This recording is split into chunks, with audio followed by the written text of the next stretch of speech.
Yeah, okay, welcome. Glad to be here. For the past several years, I've been the ombuds at the APSA annual meeting, and I've really enjoyed this group. They're kind of initiated a lot of good. I know working with Kim Mealy, putting things in place to deal with some of the issues and problems that had arisen during the meeting, and ombuds was one solution that was proposed and accepted to be a resource available to all those who attend. My background is I currently work at UCSB as an ombuds. Prior to that, I was at Stanford University for several years, and my background is as a psychologist. And then I've been doing the ombuds work, which briefly, the ombuds is a confidential, neutral resource that's available to anybody in the organization during the annual meeting. And confidential means I don't communicate to anybody about who comes in or what we discuss unless you want me to, with the only exception being if there's an imminent threat of physical harm to somebody. Short of that, everything stays with me. I don't keep ongoing records. I don't report back what happened with anybody to anybody else in the organization. It's really meant to be an offline, informal resource available to everybody, so that they can discuss freely whatever they need to discuss about. Usually it's an issue, concern, problem, question, something that's turned up that's created some stress or confusion or difficulty. And we try to help people think through what their options are. What are the various things that can be done informally? What are the formal channels that exist through the organization if something were to be reported?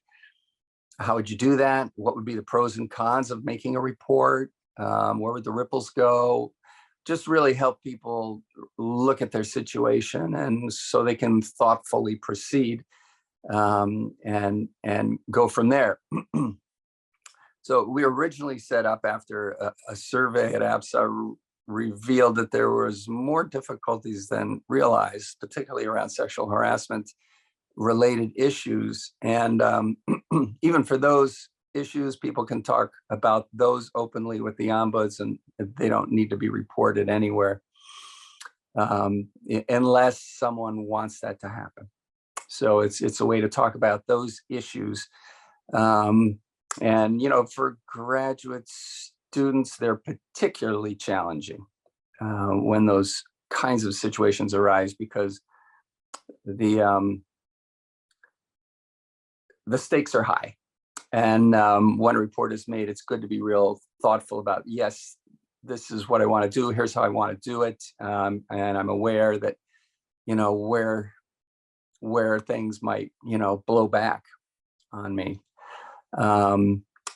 We are, however, not limited to sexual harassment issues. We deal with really anything that someone might be concerned about. It could be a relationship with someone else at the annual meeting where there's an issue or challenge or problem, maybe working on a joint project or panel, a difficulty with a current or ex-advisor who's also at the meeting, conflicts with colleagues, misunderstandings, questions about how APSA is handling something, whether they're following their own policy properly, concerns about speakers and behavior during those panel sessions or speaking sessions. All kinds of issues could arise that way, and I can be there to talk through kind of what happened, whether there is policy that's relevant, if so, what is it? Whether there are, informal ways to handle the situation, what would be those options, or if it's a situation that maybe crosses a line for a policy or the law, what are the steps that could be taken there as well? Sometimes people want very specific advice. Sometimes people come in and they just really want to talk out loud and be heard without maybe committing to any course of action, but they just want to say, this thing happened, I'm uncomfortable with it, I want to just talk about it. and we can do that, and then, you know, use that as a way to process thinking about whether something more could or should be done in a situation. So it's sort of a overall kind of summation. Any questions people have? I don't know, maybe you have ombuds in your own institution. So many people do, by just sort of a raise of hand. None? One? San Diego, right? Of course. So yeah, any questions you might have about how the ombuds might be used or how it operates through APSA. And was there any specific thing that Salal was looking for that you all may know? I invite you to you know, consider any prior discussions for any questions that you may have.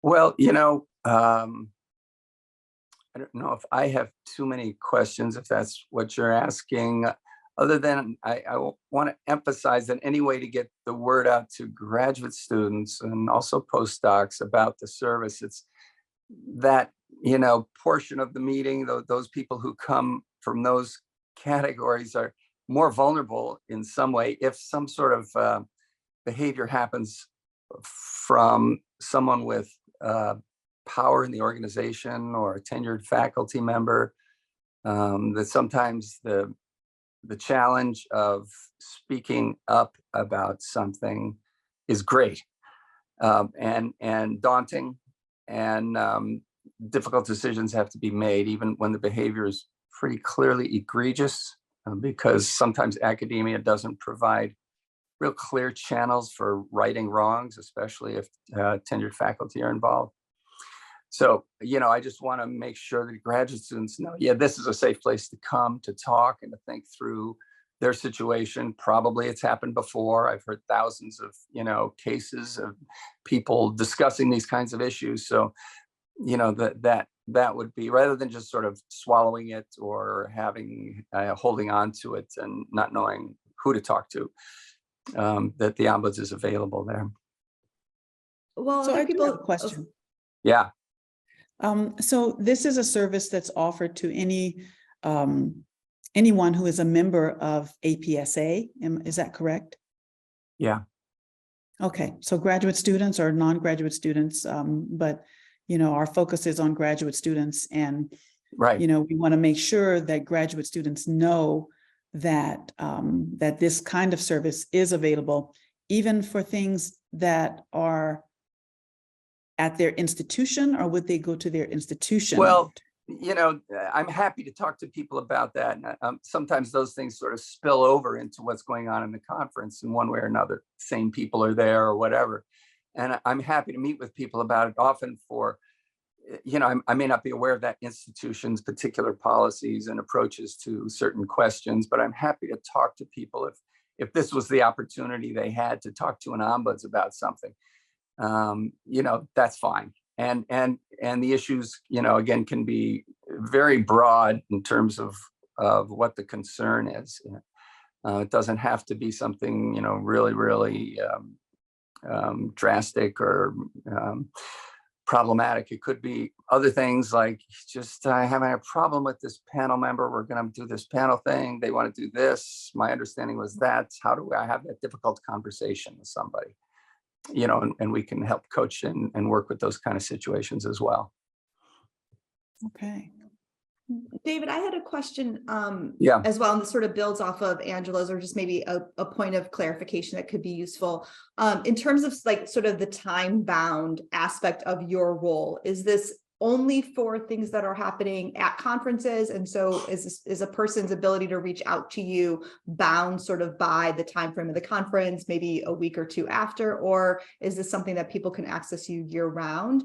And sort of maybe an even more specific example, people who are really active on Twitter. They might be engaging with people at another institution on Twitter and might find, be concerned about harassment or something. So that's outside of the meeting, but it is related to APSA perhaps because they're both members or there's some relationship to APSA membership in the discipline. Is that something that people can go to you for, or are you more constrained by sort of the time frame of the annual meeting? And I know the Teaching and Learning Conference in February is another place where we have you on board.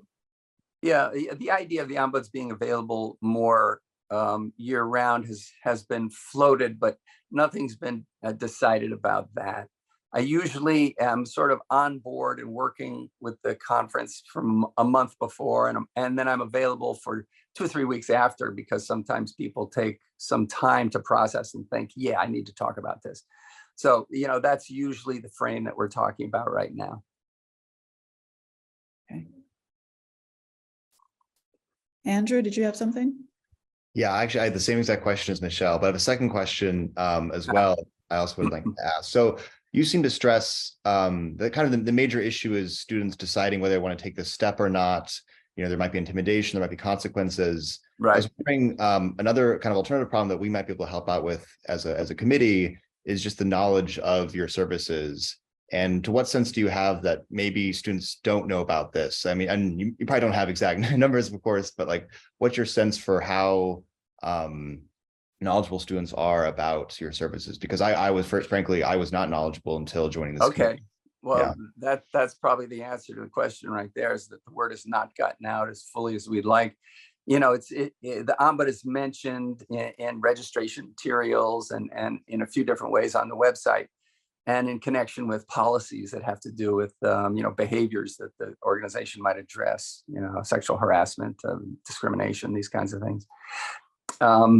However, I'm very open to any good ideas. You have people coming from all sorts of different places to get here. They probably often don't have the time to thoroughly read registration materials and addendums and this kind of thing. So I understand how it could easily not be as prominent in people's minds. Some people are newer to the organization, etc. So I'm open. What I've done in the past is sometimes I'll show up to committee meetings or Zoom meetings like this for particular interest groups who think that their members may, want to access the service or have need to access the service, and do a sort of a brief explanation like I'm doing here. And if there's other ideas you have about a good way to reach graduate student population, Kim and myself are open to it. Awesome. Laura. Thank you so much, David, for everything Yeah, that you're you welcome. covered. I had 2 questions. The first being, I guess, similar and jumping off of Andrew's a little bit. When you have these conversations with graduate students, do you know if those conversations tend to center around sexual harassment or sexual assault, or do most of those conversations happen around, like, I'm having a difficult situation with my advisor, or there's like some sort of hierarchical component to the difficult conversation that I have to have? I think that would, if you're able to talk about it, would help us know like what kind of targeted messaging will draw students to want to talk to you, or know like what the range of services that you offer. And second, I'm sorry, I do have that Dory brain. I want to put it out there before I forget. I know that our committee last time, this is more for the committee, but also for you. We talked about having like these writing retreats or these writing sessions with graduate students within the like the groups that we were like responsible for collecting resources. I'm wondering if we could also consider like a workshop series where we might have like ombuds present and like send that out to grad students. Like, this is a workshop on how to have difficult conversations with like your advisor, and like these are the people that you would go talk to, or like something to that extent, that we might be able to draw people in and it be more like an info session kind of thing. I'm not sure, just putting that out there also for the committee, and if it is possible. Yeah, I would be happy to do a presentation along those lines. I mean, there could be a more general kind of presentation for, issues connected. I mean, what I really see graduate students mostly for day to day in my work as an ombuds is relationships with their advisors. That's the number one problem.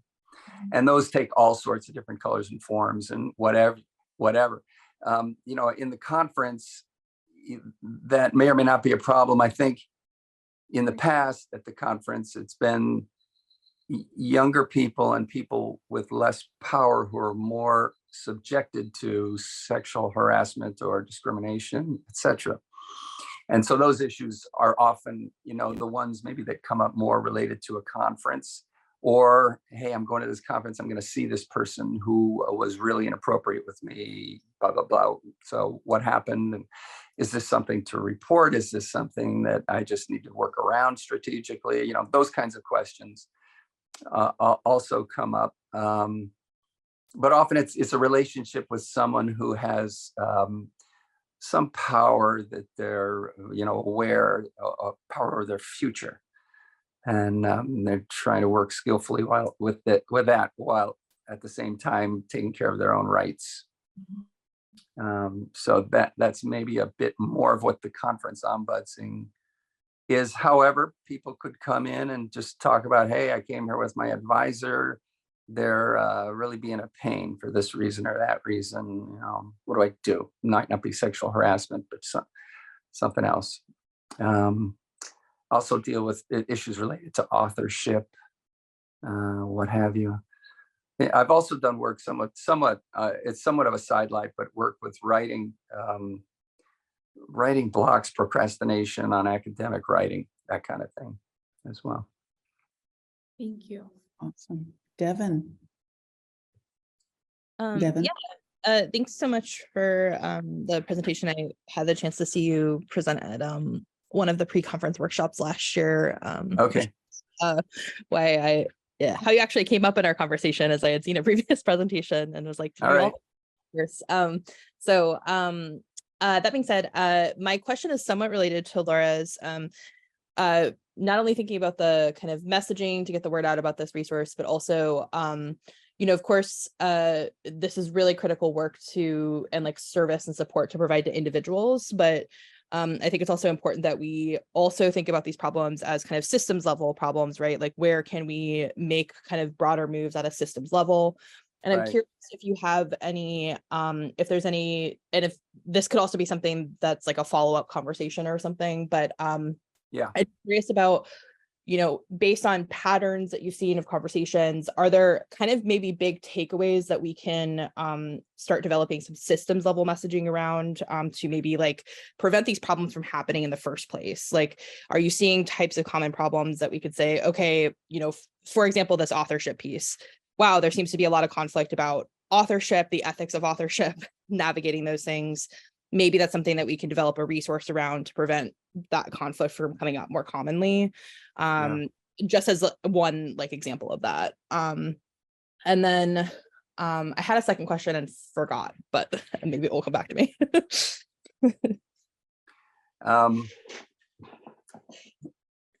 Cook that question down. What would be the heart of it? What, you know, should we think about more systems-wide interventions to some of these issues that come up?